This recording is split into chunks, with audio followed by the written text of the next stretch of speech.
Hello friends, ఇవేంటో మీరు already గుర్తుపట్టేసి ఉంటారు. అవేనండి గుంత పొంగనాలు. చూస్తే ఈజీగా అర్థమైపోతుంది కదా మీకు. చూసేయండి రెసిపీ ఎలా చేశాను. మొన్న గార్లకి రుబ్బానండి టిఫిన్ కోసం అని. రుబ్బినప్పుడు కొంచెం పొంగుబూలులాగా వేద్దామని చెప్పి అనుకున్నాను. సరే, గార్లు ఆల్రెడీ ఆయిల్ కదా, మళ్ళీ పొంగుబూలు కూడా నూనెలో వేస్తే ఆయిల్ ఫుడ్ ఎందుకు అస్తమానం తినడం అని చెప్పి గుంత పొంగనాల్లా వేసేసుకుందామని చెప్పి ఏం చేశానంటే, ఇలాగా మిగిలిన మినప్పిండిలో పొడి బియ్యం పిండి కలిపేసేసాను. రుచికి సరిపడా ఉప్పు వేశాను. చిటికెడు తినే సోడా వేశాను.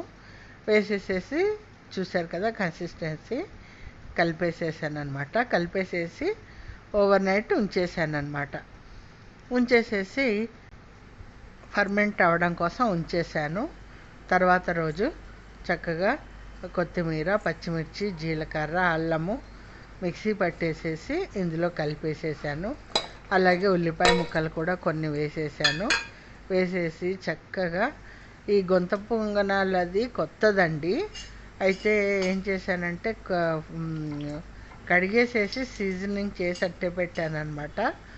సో ఏంటంటే పాతది పాడైపోయింది, ఇది కొత్తదనమాట. సో ఏంటంటే సీజనింగ్ చేసి అట్టే పెట్టాను. అయినా సరే ఎందుకన్నా మంచిదని మళ్ళీ ఇంకోసారి కడిగేసేసి ఆయిల్ బ్రషింగ్ చేస్తున్నాను అనమాట. చక్కగా ఇలా చేసేసేసుకుని మనం కలిపి పెట్టుకున్న పిండి ఏదైతే ఉందో ఇలా గుంత పొంగనాల్లాగా వేసేసాను అనమాట. చాలా చాలా బాగున్నాయండి. ఎంత బాగున్నాయో టేస్ట్ అయితే చెప్పలేను. చూశారు కదా, ఇలా వేసేసుకుని పిండి చక్కగా 5 నిమిషాల పాటు మూత పెట్టేసేసి అట్టే పెట్టేశాను. ఆయిల్లో వేయించడం ఎందుకు, ఊరికే అస్తమానం ఆయిల్ ఫుడ్ అవుతుందని చెప్పి ఇలాగా ఆయిల్ లెస్గా చేస్తున్నాను అనమాట. చూశారు కదా, చాలా తక్కువ నూనెతోటి వేగిపోతాయండి. చాలా బాగా వస్తాయి. చక్కగా పొంగేయండి. ఎంత బాగా పొంగాయంటే లోపల ఫ్లఫీగా, పైన క్రిస్పీగా. మీరు పొంగనాలు ఇలాగే వేస్తారా? ఐ మీన్ పొంగుబూలు ఇలాగే వేస్తారా? ఇదే పిండిని మనం నూనెలో వేస్తామన్నమాట. పొంగుబూలు అమ్మవారికి నైవేద్యం పెట్టడానికి ఉగాది రోజు ఇదే పిండిని. కాకపోతే నేనేంటంటే ఇలా వేసాను అనమాట. 12 అయ్యాయండి. ఒక్కసారికి 12 అయ్యాయి. సరిపోతాయి. అలాగా ఒక మనిషికి ఒక వాయి తినేయచ్చు అనమాట. చక్కగా లైట్గానే ఉంటాయి, ఇవేమీ హెవీగా ఉండవు. సో అది ఫ్రెండ్స్, చక్కగా వేసేసుకున్నాను. అలాగే నేను ఇదే మొదటిసారండి ఇలా గుంత పొంగనాల్లో పొంగుపూలలాగా వేయడం అనేది. ఎప్పుడూ నూనెలోనే వేయిస్తాను. అందరూ చూపిస్తున్నారు కదా, ఈవెన్ బూర్లు కూడా ఇందులో చేసేస్తున్నారు చాలామంది, ఆయిల్ తక్కువగా పడుతుందని చెప్పి. చూడాలి ఫ్రెండ్స్, ఈసారి నేను కూడా బూర్లు ఇందులో వేసి చూస్తాను, ఎలా వస్తాయో చూస్తాను.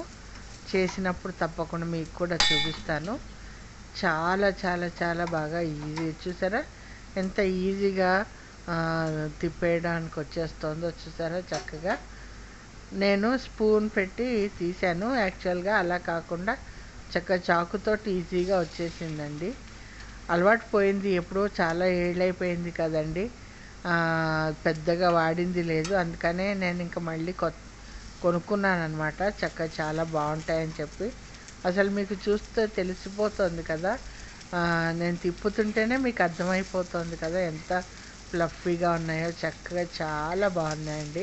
ఆయిల్ తక్కువ తినాలి అనుకునే వాళ్ళు ఇలా ట్రై చేయండి, చాలా బాగుంటాయి. ఇందులో ఇంకా చాలా చాలా చేస్తున్నారండి. చాలా వీడియోలు చూశాను నేను. చాలా చాలా రెసిపీస్ చేస్తున్నారు. కాకపోతే మనం నార్త్ ఇండియన్స్ వాళ్ళు చాలా చాలా చేస్తున్నారు, కానీ నేను అవన్నీ ఏం చెయ్యనులేండి. చాలా బాగుంది. చూసారా, మీకు అందరికీ తెలిసే ఉంటుంది, ఇడ్లీ పిండితోటి కూడా వేసుకుంటాము గుంత పొంగనాలు. దోశ పిండి, ఇడ్లీ పిండి, ఇవన్నిటితోటి కూడా వేసుకుంటాము, తెలుసు కదా మీ అందరికీ. అదేవిధంగా నేను ఏం చేశానంటే కొంచెం గారెల పిండి మిగిలితే అందులో ఇలా పొడిపిండి కలిపేసేసి వేసేసాను అనమాట. మూత పెట్టి ఒక 5 నిమిషాల నుంచి 7 నిమిషాలు పట్టిందండి కరెక్ట్గా. ఇవి బాగా మంచిగా లోపలికంటా ఉడకడానికి 5 నుంచి 7 నిమిషాలు పట్టింది. చూసారు కదా, చక్కగా ఇలా చాకుతో తీసేసాను. అలాగే ఇందులోకి పుట్నాలు, కొబ్బరి పచ్చడి, తెల్ల పచ్చడి చాలా బాగుంటుంది కదా, అదే చేశాను. యాక్చువల్గా ఆవకాయ కూడా బాగుంటుంది.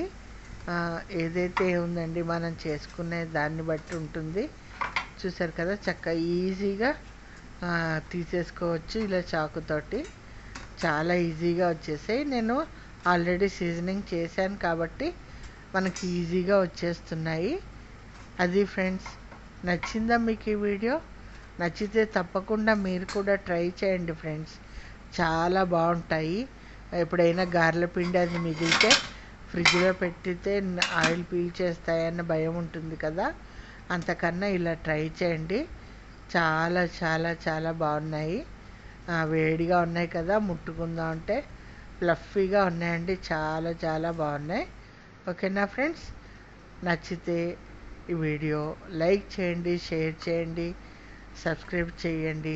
ఓకేనా ఫ్రెండ్స్, థ్యాంక్ యూ. తప్పకుండా లైక్ చేయండి, అలాగే ట్రై చేయండి. ఓకేనా, తప్పకుండా లైక్ చేయండి అబ్బా.